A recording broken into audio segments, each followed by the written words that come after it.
이번 정부의 666 부동산 대책, 그러니까 주담대 대출 6억 상한선, 그리고 매수할 때 6개월 이내 전입하라, 또 주택 보유자가 또 다른 주택을 매수할 때는 6개월 내로 기존 주택을 팔아라. 그래서 627 대책을 666 대책이라고도 부릅니다. 분명 지난 5월과 6월 이전에 강남권의 아파트를 산 분들, 그분들이 최후의 승자다, 이런 이야기가 나오고 있고요. 또 최후의 패자 이야기도 나오는데 어떤 분들을 가리키냐면 토지 지역에서 매매 약정서를 쓰고 계약금도 보내고 약정서에만 서명 날인하고 접수를 하지 못한 사람들, 또는 가계약금은 보내고 정식 계약을 앞두고 갑자기 627 폭탄을 맞은 사람들이 바로 최후의 패자다라고 하는 얘기들이 돌고 있습니다. 과연 강남의 아파트들을 2월, 3월, 4월, 5월, 6월에 그 초급등할 때 올라탄 분들이 최후의 승자일지 아닐지는 좀 더 두고 봐야 되겠지만, 최후의 승자다라는 의미가 앞으로는 더 오를 텐데 뭐 일찍 사서 승자다라는 얘기가 아니라 대출 한도가 묶이기 전에 대출을 받았기 때문에 대출 승자다라는 얘기와 같은 얘기입니다.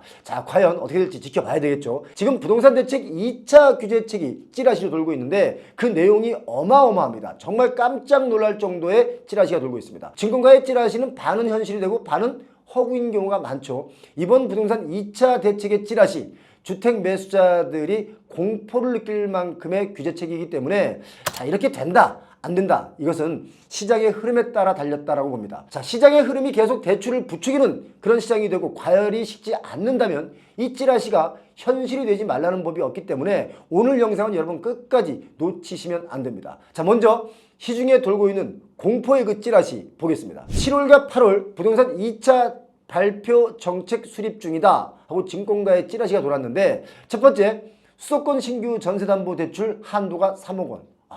이거 엄청나게 크죠. 자, 두 번째, 전세담보대출 신규 및 갱신권 DSR 적용하겠다. DSR 40% 초과 신규 전세담보대출을 불가한다. 자, DSR 40% 초과 갱신권 만기 도래 시에 이걸 즉시 상환하게 한다. 또 전세담보대출에 스트레스 DSR 3단계 1.5%의 가상금리를 적용하겠다. 이 내용입니다. 야, 이게 2차 규제책으로 참 용어 정리를 먼저 하겠습니다. 2차 규제책이 아니라 2차 가계대출 관리 방안으로 용어를 제가 정리하겠습니다. 용어 정리를 이렇게 하는 이유가 규제라기보다는 관리에 방점을 찍은 것이다 라고 저는 해석하기 때문에 용어 정리를 한 거죠. 자, 2차 가계대출 관리 방안으로 전세대출이 지금 테이블 위에 올라오고 있다라는 것이 매우 중요합니다. 현재 전세대출의 한도가 수도권이 5억, 지방은 3억 원인데요. 지금 만지작만작하고 있는 대출 한도 조정이 수도권 전세대출을 3억 원으로 내리겠다라는 것인데, 이게 실행이 된다면 아마도 엄청난 파장이 올 것이다 라고 봅니다. 집값을 끌어내리는 결정적인 작용을 할 수도 있다 라고 저는 보는데요. 전세대출을 처음 시작한 게 이명박 정부 때입니다. 무주택 서민들의 주거 안정을 위해서 대출을 해주기 시작했는데, 이게 시간이 지나다 보니까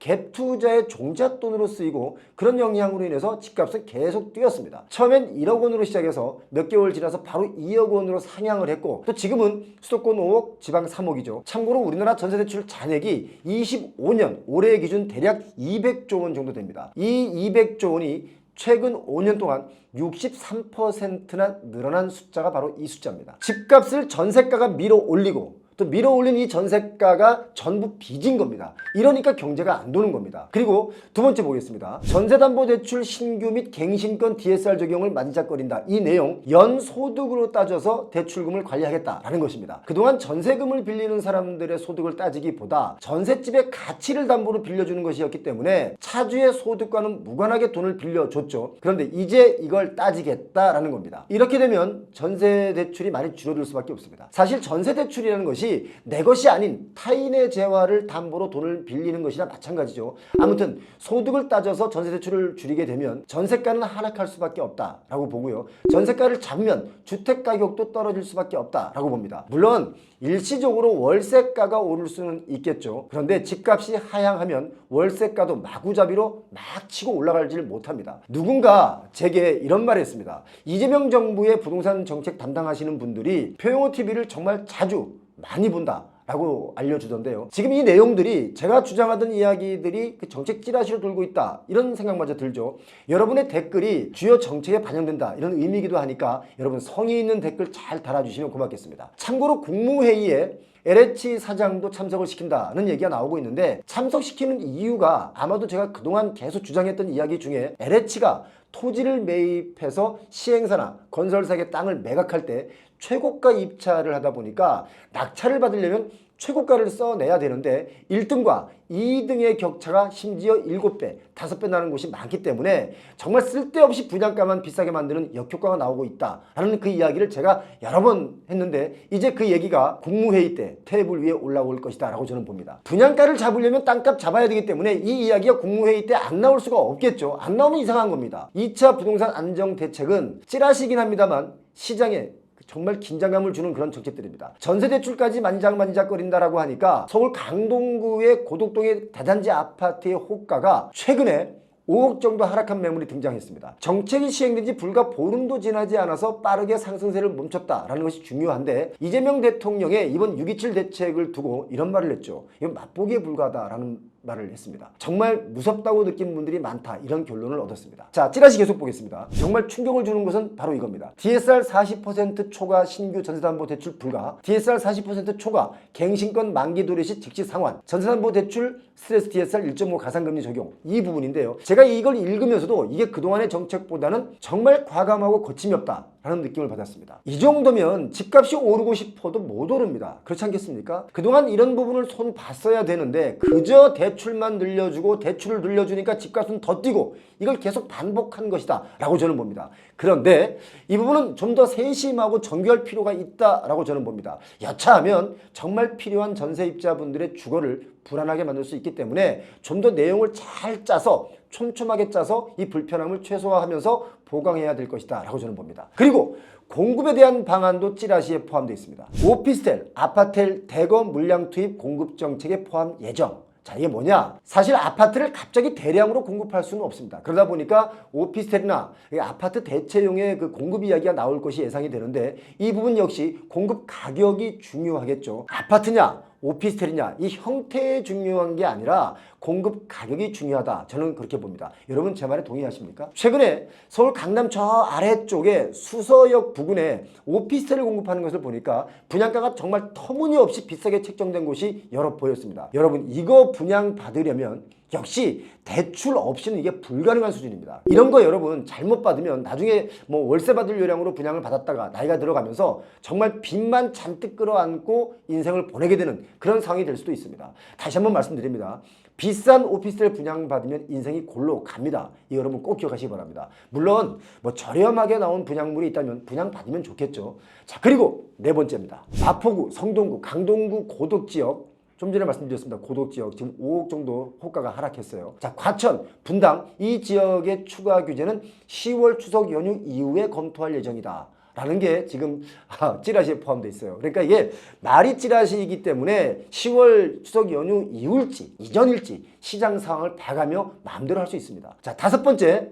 풍선 효과로 서울 전 지역의 조정지역 규제를 검토 중에 있다. 자, 지금 전방위적으로 계속 이렇게 뭔가 잡고 있죠. 그런데 서울의 강남권, 이 한강벨트선 빼고 21년보다 집값이 더 오른 곳이 거의 없습니다. 그러다 보니까 21년 때 최고점에 사신 분들은 아직도 최고점을 회복 못하고 있기 때문에 너무 억울할 수가 있겠죠. 하지만 정부의 의지는 좀 강한 것 같습니다. 자, 지금 가장 예민한 부분이 찌라시에 포함되어 있는데 바로 이 부분입니다. 여섯 번째, 보유세 부분입니다. 세금으로 부동산 때려잡지 않겠다라고 했는데 분명히 말씀드립니다만 이건 찌라시입니다. 현실 아닙니다. 자, 보유세 보겠습니다. 10억까지는 1%입니다. 자, 10억부터 30억까지는 1.2%죠. 30억 이상은 1.5%의 보유세를 매기겠다라는 내용이 들어가 있습니다. 이건 무서운 내용입니다. 현재 보유세 비율은 시세 대비 대략적으로 한 0.11%에서 0.3% 정도인데 보유세를 이 정도로 올리겠다라고 한다면 이거 그야말로 패닉이 옵니다. 자, 간단한 예를 제가 들어보겠습니다. 반포의 원베일리 아파트, 비싼 아파트죠. 여기 전용 84제곱미터 기준으로 공시 가격이 34억 3,600만 원 정도 합니다. 자, 작년 24년엔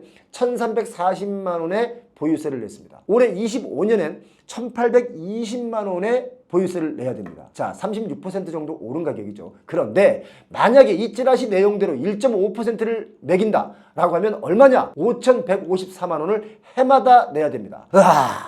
이거 정말 악소리 나오는 금액 아니겠습니까? 종합부동산세는 과세 기준일이 매년 6월 1일입니다. 현재 국내에 소재한 주택 그리고 토지의 공시가격 합계액이 유형별 공제 금액을 초과하는 경우에 부과되는 세금인데 주택은 9억이 기준선이라는 거 알고 계시죠? 자, 이 도표 보시기 바랍니다. 서울 주요 지역의 종부세 예시를 제가 적어놓은 곳인데 참고해서 여러분 보시기 바랍니다. 분명하게 말씀드리지만 위에서 언급한 것은 지금 시중에 떠돌고 있는 찌라시입니다. 이 내용이 정말 과감하고 공포스러운 내용일 수 있는데 만약에 부동산 시장이 안정이 안 되면 이 찌라시가 정말 현실이 될 수도 있다라고 저는 봅니다. 세금으로 집값 안 잡겠다라고 했지만 세금으로 집값 잡으려고 시도를 할 수 있다 이거죠. 최근 가계대출 관리 방안으로 부동산이 직격탄을 맞고 있는데 이건 집을 사지 말라는 게 아닙니다. 그동안 우리들의 그 관례로 의뢰이 대출을 많이 땡겨서 집을 사면 집값이 오른다 이런 관념에 있었기 때문에 지금 대출을 좀 막아놓으니까 뭐 사지 말라는 거냐 라고 하는 분들이 꽤 있는데 집을 사지 말라는 게 아니라 너무 무분별하게 대출받아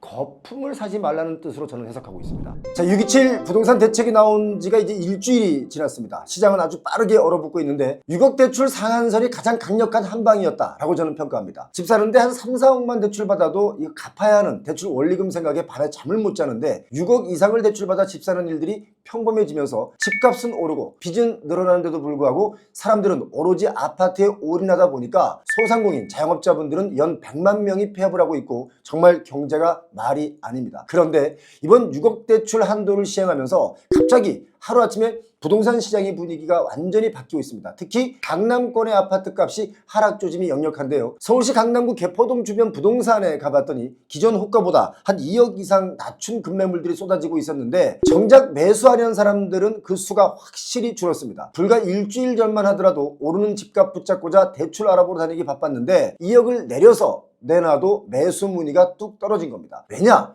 개포동의 아파트를 매수하려면 적어도 한 15억 이상 대출을 받아야 가능한데 2억 정도 호가를 낮췄다고 해서 이게 살 수 있는 가격이 아니기 때문에 그렇습니다. 그도 그럴 것이 지난 1월부터 5월까지 서울 아파트 매수자들의 자금 조달 계획서를 보니까 6억 이상의 대출자가 전체 거래 중에 30% 정도 됐습니다. 강남 쪽만 놓고 보자면 강남구가 56%로 가장 높았고요. 그 다음이 성동구 50%입니다. 서초구가 47%, 용산구가 46%, 마포구는 40%였습니다. 집값이 비싼 지역일수록 이렇게 대출의 양도 많아져서 6억 이상 대출이 이렇게 많이 늘어난 것이고 심지어 10억 이상의 주담대 대출자는 1월에서 5월 사이 서울 전체 주담대 대출자 중에 1773명이었습니다. 결국 1773명이 이 집값을 주도했다, 끌어올렸다 라고 봐야 되는 부분입니다. 10억 이상을 대출받아 아파트를 산 사람들의 그 비중을 보니까 서울 강남구가 208건 거래 중에 96건으로 32%, 서초구가 24%, 용산구가 18%였습니다. 사람 숫자로 말씀드리면 4,600명 정도 됩니다. 정말 많죠. 10억이란 숫자 이 정도로 지금 우습습니까?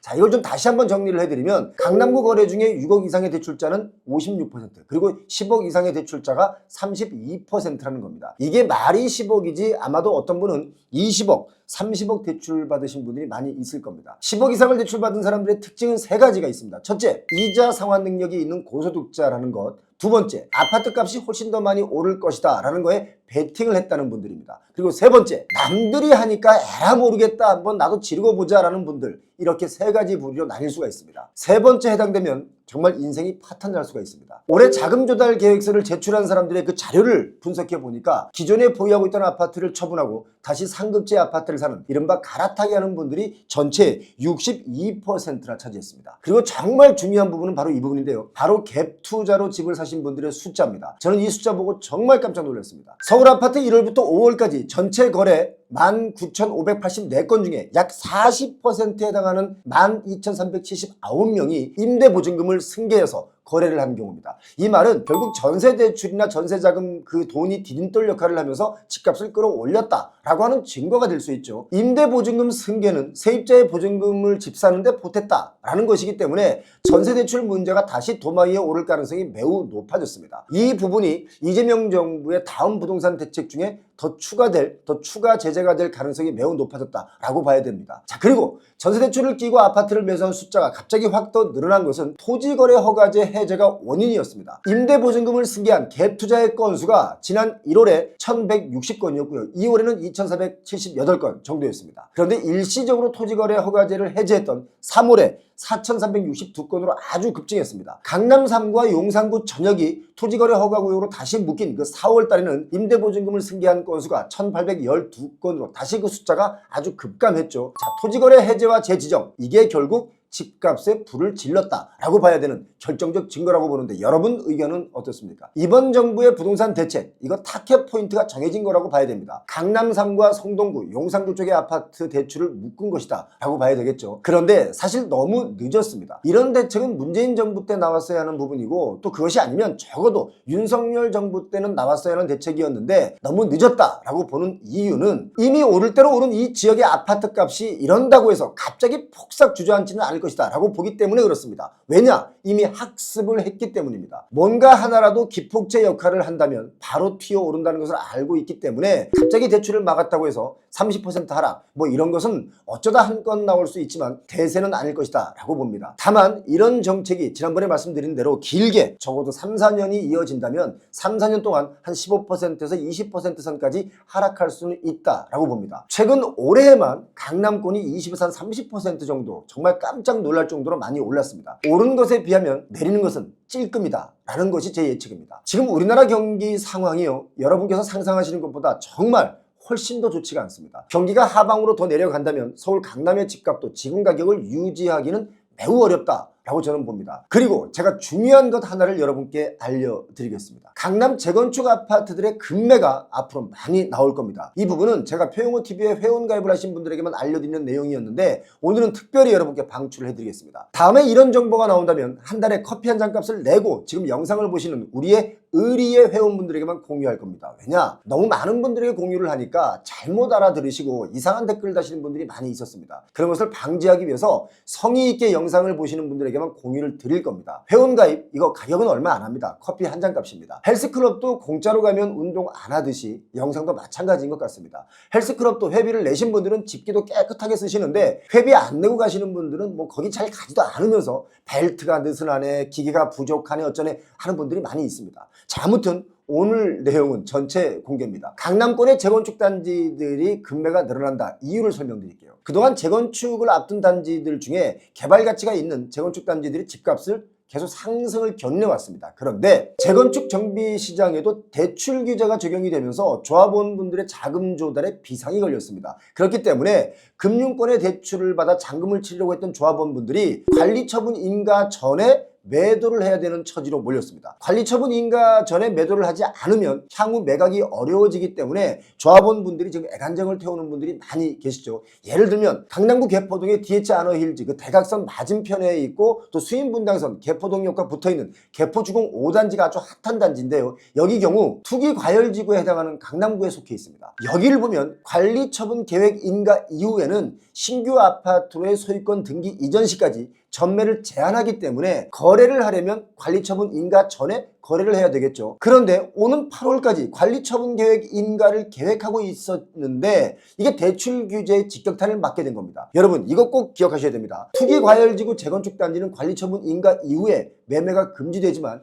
1세대 1주택 10년 이상 보유 5년 이상 거주 요건을 충족한 분들은 분양권을 매도할 수가 있죠. 자, 그런데 각오해야 되는 부분이 양도세를 더 많이 내야 된다라는 겁니다. 개포주공 5단지의 경우 인가 전 주택을 매도하는 것과 인가 후에 분양권을 매도하는 것의 양도세 차이가 얼마나 나는지 아십니까? 한 4억에서 5억 정도 차이가 납니다. 많이 나죠. 다른 재건축 단지들도 마찬가지죠. 자, 어떻습니까? 급매가 나올 수밖에 없는 구조를 가지고 있습니다. 적게는 1, 2억, 많게는 3, 4억, 또 감당이 안 되는 분들은 5, 6억씩 가격을 낮춰서 매물로 나올 수밖에 없는 구조를 가지고 있습니다. 자, 이제 개포주공 5단지는 2개월 안팎으로 남았는데 여기 말고도 다른 단지들도 많이 남아 있습니다. 앞으로 제가 저희 회원분들에게는 특별히 어떤 재건축 아파트 단지들이 급매로 나올 가능성이 높은지 꼭 찝어드리겠습니다. 제가 주말에 개포주공 5단지를 가봤더니 2, 3억씩 내려서 매물이 나와 있었습니다. 중요한 것은 안 팔린다는 겁니다. 보통 평당 1억 수준의 거래가 되고 있는데 호가가 627 이전에는 막 부르던 대로 호가를 올렸다가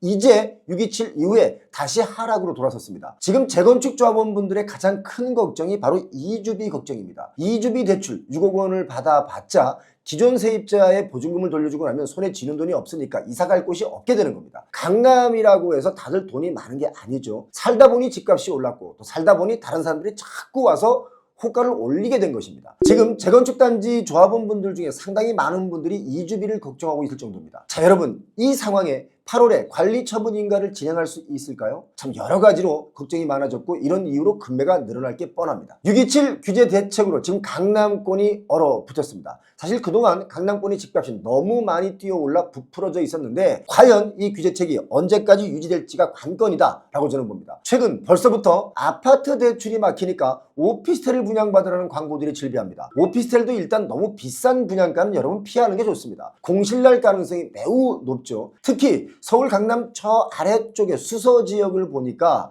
수서역을 기점으로 더 발전한다 라고 하면서 비싼 분양가임에도 홍보를 하는 경우가 보이는데 여러분 이런 거에 넘어가면 나이가 들면 들수록 괴롭습니다. 수서역은 다시 말씀드리지만 지나가는 곳입니다. 그리고 그동안 아주 비싸게 사놨던 그 땅들이 이제 막 분양을 시작하는데 수요 대비 너무 비싼 가격의 분양가들이 나오고 있습니다. 단 여러분 이건 아셔야 됩니다. 분양가가 저렴한 가격에 나온다 라고 하면 공실이 안 날 가능성이 좀 있겠지만 아주 비싸게 분양되는 것 여러분 이건 무조건 피하는 게 상책입니다. 그리고 그런 거 살 바에야 아파트를 사라 라는 말씀을 제가 드리고 싶습니다. 그리고 정부도 지금 오피스텔로 튀고 있는 이 부분 다시 한 번 더 들여다보셔야 한다라는 조언을 제가 드리겠습니다. 강남 집값이 더 뛰지 못하고 안정권이 된다면 다른 지역도 마찬가지로 지금보다 더 많이 하락할 수도 있기 때문에 여러분 관망만 하지 마시고 준비를 하셔야 됩니다. 오늘은 여러분께서 꼭 알아두시면 좋은 그동안의 고정관념이나 희망 이런 것과는 다른 실제적인 현상에 대한 이야기를 드릴 텐데요. 앞으로 집값이 내릴까요? 오를까요? 올라라, 내려라 이건 단순하게 희망사항일 뿐 현실은 다르게 흘러갈 수 있기 때문에 구독자님들께서 반드시 알아두셔야 할 부분을 말씀드릴 테니까 오늘 영상을 몇 번이고 꼭 보시기 바랍니다. 자, 한국은행이 금리를 동결했죠. 가계대출이 계속 늘어나니까 금리를 내리고 싶어도 못 내린 결과가 바로 동결입니다. 자, 먼저 이 이야기부터 짚고 넘어가겠습니다. 지금 주택담보대출이 있는 분들 중에서 조금이라도 싼 금리를 적용받기 위해서 은행 갈아타기를 하려던 분들이 애석하게도 갈아타기조차 막혔습니다. 싼 이자로 못 갈아탑니다. 어떻게 해서든 금리 부담을 좀 낮추기 위해서 다른 은행으로 대출을 갈아타려고 해도 생활안정자금으로 분류됐기 때문에 한도가 1억 원으로 제한되어 있습니다. 원래 좀 더 싼 이자를 갚는 것을 돕는 취지로 금융사 간에 경쟁을 시켜서 대환대출을 해줬는데 이렇게 되면 대환대출 제도의 취지가 지금 무색해지고 있는 거죠. 금융소비자의 선택권 역시 제한된 꼴이 됐습니다. 627 부동산 대책으로 대출 정책이 변경되면서 차주의 기존 주담대가 1억 원을 초과하면 타행 대환이 불가능하도록 금융권의 내부 시스템도 변경됐습니다. 자, 이 설명을 좀 드리겠습니다. 대출 규제에 따라서 부동산 소유권 이전 3개월이 지나면 주택담보대출을 또 받는다라고 하면 이럴 때는 생활안전자금으로 분류됩니다. 통상 은행을 옮기는 대환대출은 주담대 실행 후에 한 6개월 뒤부터 가능한 것인데 자, 소유권 이전 후에 3개월이 지나서 주담대 대출을 받는다라고 하면 이걸 생활안전자금으로 보는 것입니다. 그리고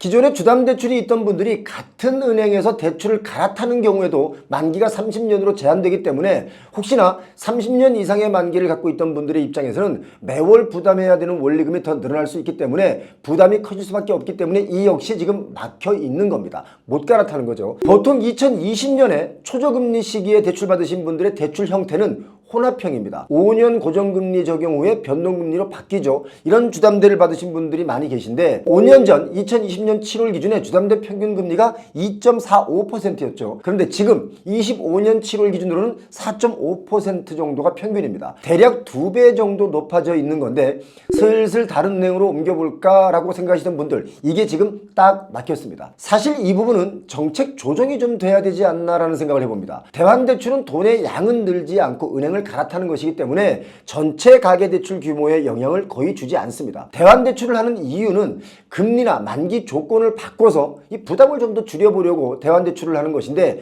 그냥 일괄적인 규제를 했기 때문에 이게 좀 많이 불편해진 겁니다. 이렇게 되면 부작용이 따를 수도 있다. 저는 그렇게 봅니다. 그 부작용의 결과는 결국 금융소비자들의 손해로 이어질 수가 있다고 보는데 예를 들어 금융사 간의 경쟁을 자율적으로 시켜서 금리를 좀 더 싸게 내리고 손님을 유인하는 그런 행위들이 사라질 수가 있겠죠. 그렇게 되면 금융시장의 금리가 낮아질 요인이 줄어듭니다. 그렇지 않습니까? 어차피 우리은행 말고도 갈 데가 없다라고 하면 금리를 살짝 올려도 이거 뭐 속수무책이죠. 자, 하나의 은행만 올리는 것이 아니라 이 은행 저 은행 다 올리면 결국 금융소비자들은 그냥 바보 되는 건 순식간이다 라는 것이 제 의견입니다. 자, 그럼 또 이런 반박을 합니다. 금융위원회에서 그렇게 못하도록 관리를 하면 된다 라고 하시는 분들이 있는데 모든 것을 국가 정책으로 틀어 막으려고 들면 분명 나중에 역효과가 나올 수 있다라고 저는 봅니다. 사실 지금 부동산 정책을 딱 한마디로 정리를 하면 수요 억제 정책입니다. 대출 막고 토지 거래로 묶어놓고 하는 것은 수요를 억제해서 가격을 진정시키는 것이 목적인데 이와는 반대로 또 시중의 유동성은 풀면서 수요는 억제하다 보면 차후 언젠가는 다시 집값이 폭등할 수가 있겠죠. 자, 지금 아주 중요한 말씀을 제가 여러분께 드렸습니다. 어떤 분들은 제가 집값 하락하는 데이터를 보여주면 천년만년 집값이 하락한다 라고 얘기를 하는구나 라고 생각하시는 분들이 있고 또 반대로 어디가 오른다 라고 하면 거기는 또 계속 오른다 라고만 생각하시는 분들이 있는데 제가 나름대로 아주 쉽게 설명을 드리고 있는데도 불구하고 한두 단어만 들으시고 내린다더니 왜 오르고 있냐 라는 분들이 계시기 때문에 이 말씀 드리는 것입니다. 다시 정확하게 들으실 필요가 있습니다. 자, 아주 중요한 부분을 설명해 드릴게요. 이 부분은 꼭 잊지 마시기 바랍니다. 지금 현재로 봤을 때 앞으로 금리가 더 내려가는 상황이 올 게 뻔합니다. 금리가 내려가면 통화 M2량이 늘어나게 되겠죠. 시중에 돈이 풀려서 통화량이 늘어나면 그 다음 바로 뒤따라오는 것이 있습니다. 뭡니까? 인플레이션입니다. 인플레이션이 뭔지 잘 아시죠? 돈의 가치는 하락하고 재화의 가치는 올라가는 현상, 이른바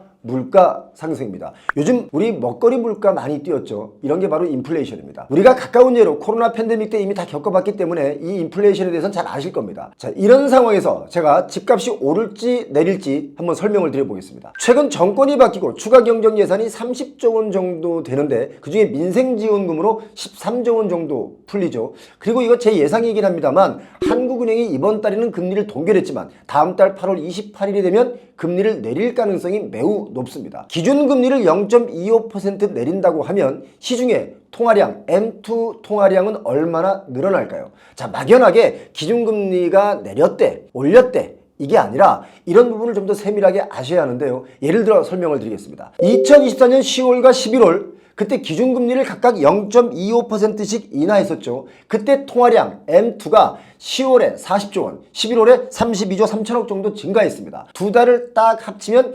72조 원 정도가 시중에 돈이 풀린 겁니다.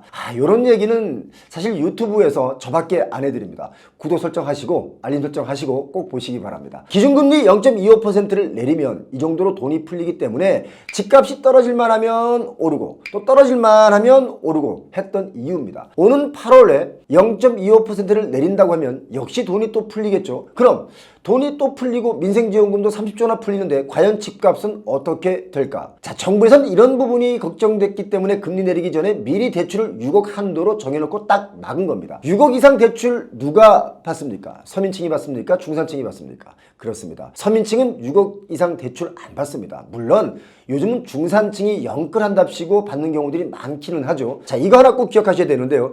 2025년 2월에 한국은행이 곧 금리를 인하할 것이다 라고 해서 금리 인하 효과에 대한 기대 심리가 이게 미리 좀 반영이 되면서 M2 통화량이 1월 대비 25조 7천억 정도가 늘어났습니다. 그래서 총 4,229조 5천억 원이 풀려 있는 거죠. 물론 이 돈에는 예금과 적금도 포함이 되어 있기는 합니다. 지금 주택담보대출은 한도가 정해서 막혀져 있고 유동성이 늘어나면서 돈은 어디로 갈 것이냐에 우리는 집중할 필요가 있는데 최근 주식시장이 뜨거워지고 있습니다. 사실 유동성이 풀리면 가장 현명한 투자는 주식 아니면 부동산입니다. 앞서 말씀드린 대로 인플레이션이 오기 때문에 그렇습니다. 그래서 앞으로 집값이 마냥 내린다가 아니라 내리는 곳은 더 내리고 오르는 곳은 더 오를 수가 있습니다. 당분간은 막아놓은 대출로 인해서 집값이 더 심하게 부풀어 오르지는 못하겠지만 언젠가는 대출 규제나 이런 정책이 거둬지는 그런 날이 오면 갑자기 또 급등할 수도 있다라는 얘기를 미리 드립니다. 이런 이유로 인해서 제가 6.27 규제책이 나왔을 때 앞으로의 집값 방향은